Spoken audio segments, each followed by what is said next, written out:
Hi everyone, my name is Brady Keene. I am a clinical assistant professor at Keene State, and I've been assisting the ASSP New England Region PDC committee to transition from a in-person conference like we normally have to a virtual conference using the Zoom platform. And today they've asked me just to say welcome to you and thank you for attending our conference. We really appreciate the time that you're taking out of your busy schedules, especially given our current times, to attend our conference and support New England ASSP and all of our chapters in New England. So welcome and thank you so much for attending the event today and tomorrow. I also was asked to go over just a few expectations with everyone. So given that we are on the Zoom platform for the conference this year, it's going to be different than any other conference that we've had in the region through ASSP yet.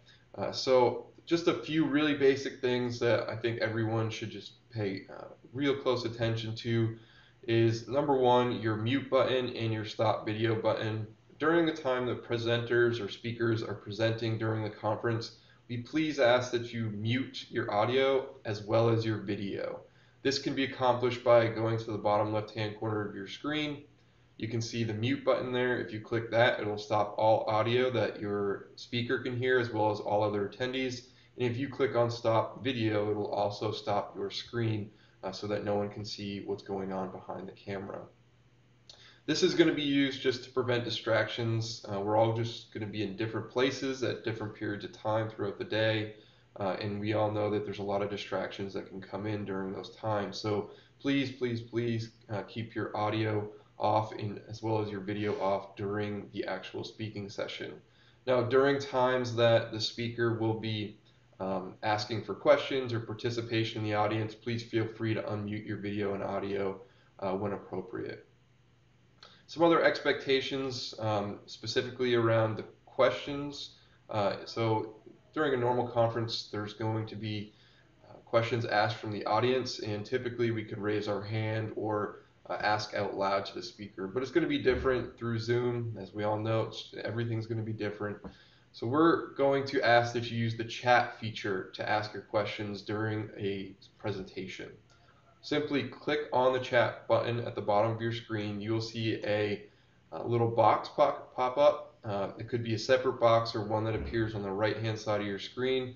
And here you can simply type in your question and everyone will see that question that you're asking.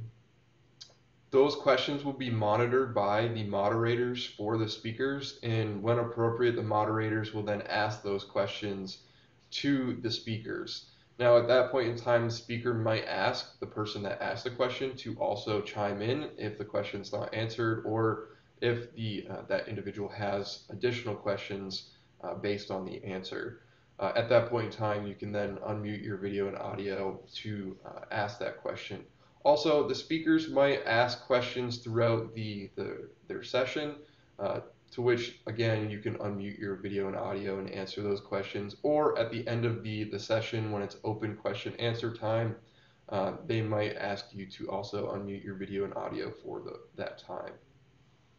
So that covers mute video and audio as well as questions. I also do want to go over Zoom bombing.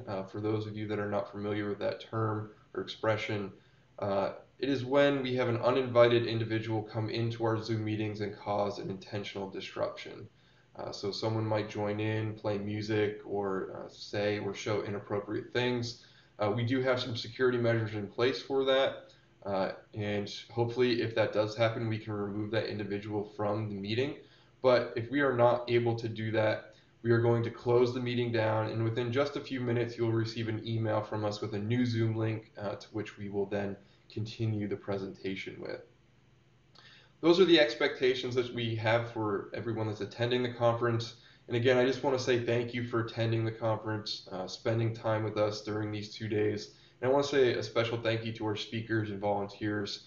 I know everyone is super busy during this time, especially with the pandemic.